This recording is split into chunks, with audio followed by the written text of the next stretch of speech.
మీ కష్టానికి తగ్గ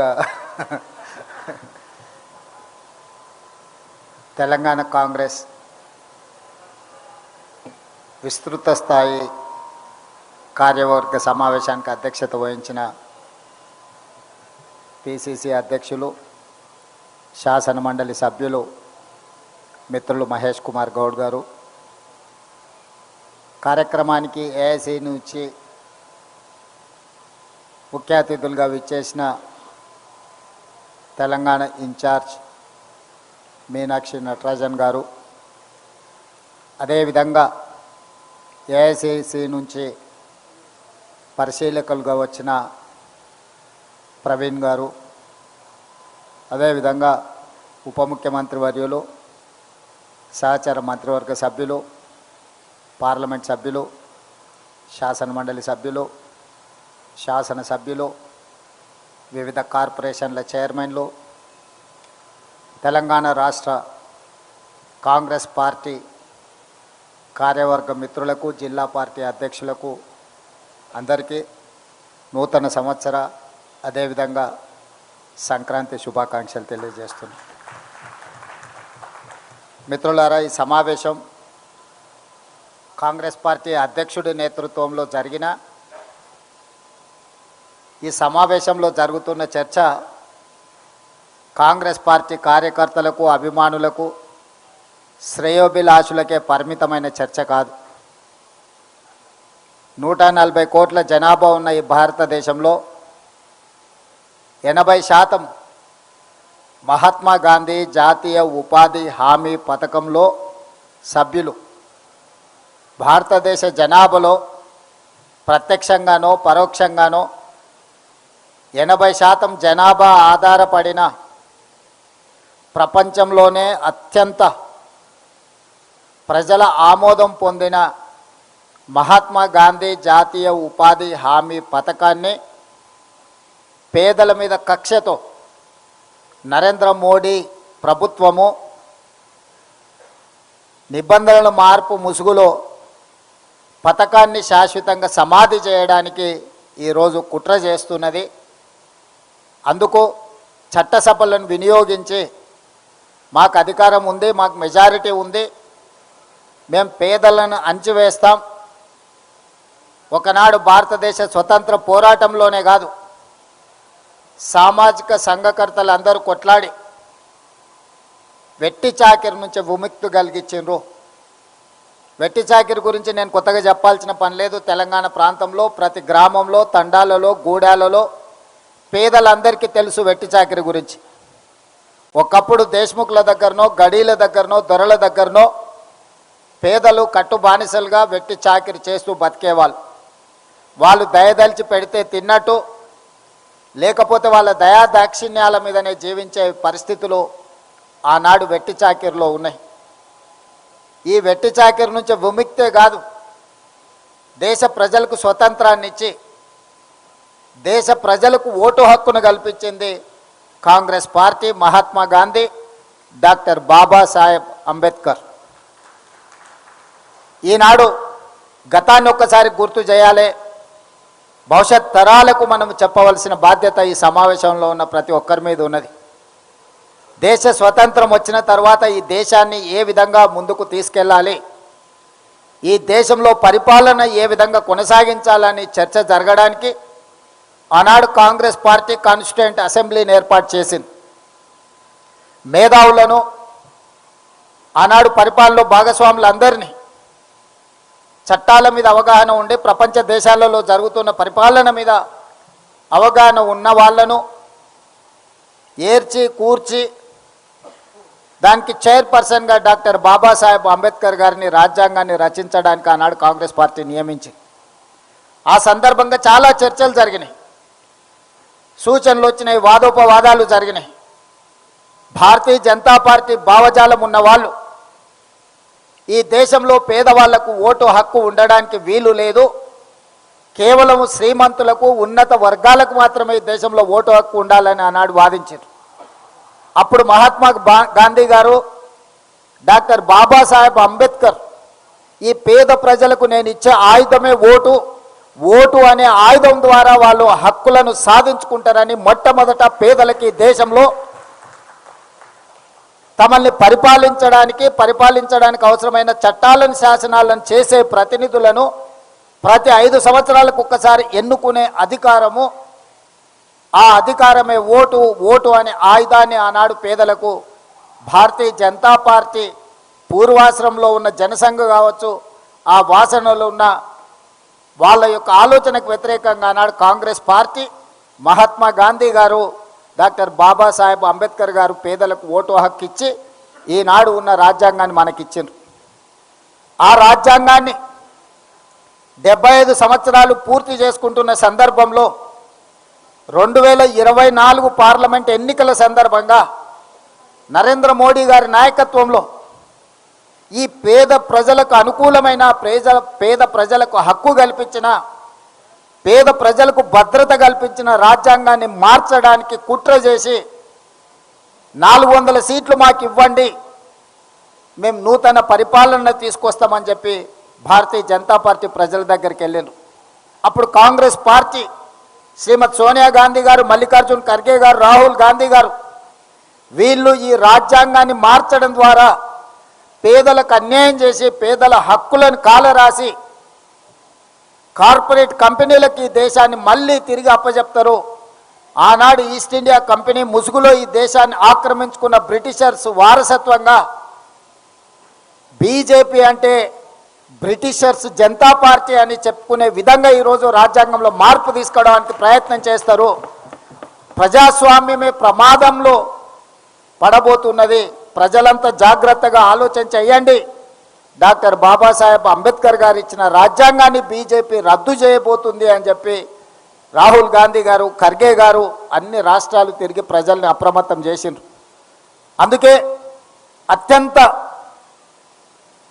అంబేద్కర్ గారి ప్రభావితమైన రాష్ట్రాలైన మహారాష్ట్ర, ఉత్తరప్రదేశ్లో భారతీయ జనతా పార్టీని, ఎన్డీఏను తుడిచిపెట్టేసిండ్రు అక్కడ. అందుకే ఈరోజు భారతీయ జనతా పార్టీ 240 సీట్ల దగ్గర ఆగిపోయింది. ఎన్డీఏ కూటమి ఈరోజు అధికారంలోకి రావడం వల్ల, వాళ్ళు ఆశించిన 400 సీట్లు సాధించకపోవడం వల్ల రాజ్యాంగాన్ని సమూలంగా మార్చి వాళ్ళకు అనుకూలంగా రాసుకోవాలన్న ఆలోచన వాయిదా పడ్డది. ఎప్పుడైతే రాజ్యాంగాన్ని మార్చలేకపోయినో, ఎప్పుడైతే పేదల హక్కులను కాలరాసి ఈస్ట్ ఇండియా కంపెనీలకి ఈనాడు ఉన్న అదానీ అంబానీలకి దేశాన్ని అప్పజెప్పాలన్న ప్రణాళిక వాళ్ళు కుట్రపూరితంగా ఆలోచన చేసినరో అది అమలు చేయలేకపోయినరు. అందుకే ఈరోజు ఆ పథకాన్ని, ఆ ఆలోచనని ఇంకొక రూపంలో అమలు చేయాలని బయలుదేరారు. అదే ఈనాడు ఓటర్ల ప్రక్షాళన అని చెప్పి SIR తీసుకొచ్చిండ్రు. తద్వారా ఈ దేశంలో ఉండే మైనారిటీలు, పేదలు, దళితులు, ఆదివాసీలు, గిరిజనులను, అత్యంత నిరుపేదలను, ముఖ్యంగా నిరుపేదకు, భూమి లేని వానికి, సొంత ఇల్లు లేని వానికి రక్షణ ఓటే. ఓటు ఒక్కటే ఆయుధం. ఇల్లు లేని వాడికి, ఆస్తి లేని వాడికి గుర్తింపే ఓటు. ఇవాళ గుర్తింపును తొలగించాలి, ఓట్లను తీసేయాలని SIR తీసుకొచ్చిండ్రు. ఎప్పుడైతే ఓటు హక్కు తీసేస్తాడో అతని ఆధార్ కార్డు పోతుంది, అతని రేషన్ కార్డు పోతుంది, అతనికి ప్రభుత్వం నుంచి అందే సంక్షేమ పథకాలు రద్దయిపోతాయి. చివరికి దేశంలో ఉండాలనా లేదా అని అంటే అతను ఉండాలనా లేదా అని నిర్ణయించేది కూడా భారతీయ జనతా పార్టీ చేతిలోకి వెళ్తుంది. అట్లా కోట్లాది మంది పేదలని ఈ దేశ పౌరులే కాదు అని చెప్పి వాళ్ళని తిరిగి వెట్టి చాకిరి కింద బానిసలుగా తయారు చేయడానికి ఈరోజు భారతీయ జనతా పార్టీ కుట్ర చేస్తుంది. ఈరోజు SIR వెనకాల ఒక పెద్ద కుట్ర ఉన్నది.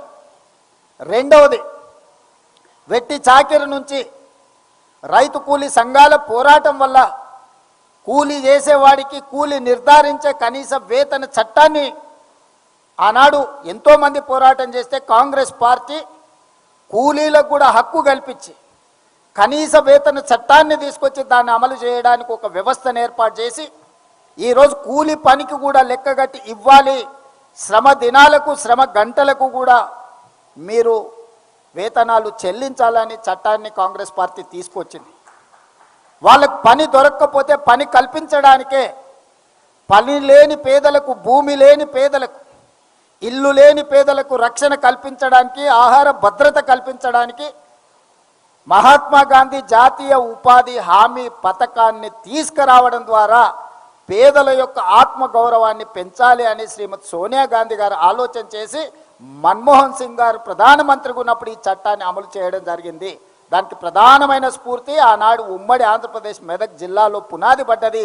తెలంగాణ మెదక్ జిల్లా నుంచి స్ఫూర్తిని తీసుకొని కొప్పుల రాజుగారు అధికారిగా చట్టాన్ని తయారు చేసి ఈ చట్టాన్ని ఆంధ్రప్రదేశ్ అనంతపూర్లో మొట్టమొదట ప్రధానమంత్రి సోనియా గాంధీ గారు వచ్చి ఈ జాతీయ ఉపాధి హామీ పథకానికి స్ఫూర్తి మనమే, మొట్టమొదటి దేశంలో అమలు చేసింది మనమే. ప్రపంచానికే ఆదర్శంగా ఉన్న ఉపాధి హామీ చట్టము అమలు జరగడానికి తెలుగు రాష్ట్రాలే ప్రధాన కారణము. ఆనాడు సోనియా గాంధీ గారు, మన్మోహన్ సింగ్ గారు ఇక్కడి నుంచి పథకాన్ని ప్రారంభించారు. ఈరోజు ఉపాధి హామీ చట్టము అమలు జరిగితే గ్రామీణ ప్రాంతాలలో వలసలు ఆగిపోయినాయి, వెట్టి చాకిరి ఆగిపోయింది, ఆత్మగౌరవం పెరిగింది. పని దినాలకు, పని గంటలకు డిమాండ్ చేసి తీసుకునే పరిస్థితిలో కార్మికులు వచ్చిండ్రు, కూలీలు వచ్చిండ్రు. ఇవాళ అదానీ, అంబానీ లాంటి పెద్ద పెద్ద పారిశ్రామికవేత్తలకు సగ్వకు లేబర్ దొరకడం లేదు. కాబట్టి ఈ జాతీయ ఉపాధి హామీ పథకాన్ని గ్రామాలలో రద్దు చేస్తే మళ్ళీ గ్రామాలలో ఉన్న పేదలు వలసల పేరు మీద పట్టణాలకు తరలి వస్తారు. ఎప్పుడైతే పేదలు పట్టణాలకు వస్తారో అదానీ అంబానీలకు సగ్వకు కూలీలు దొరుకుతారు.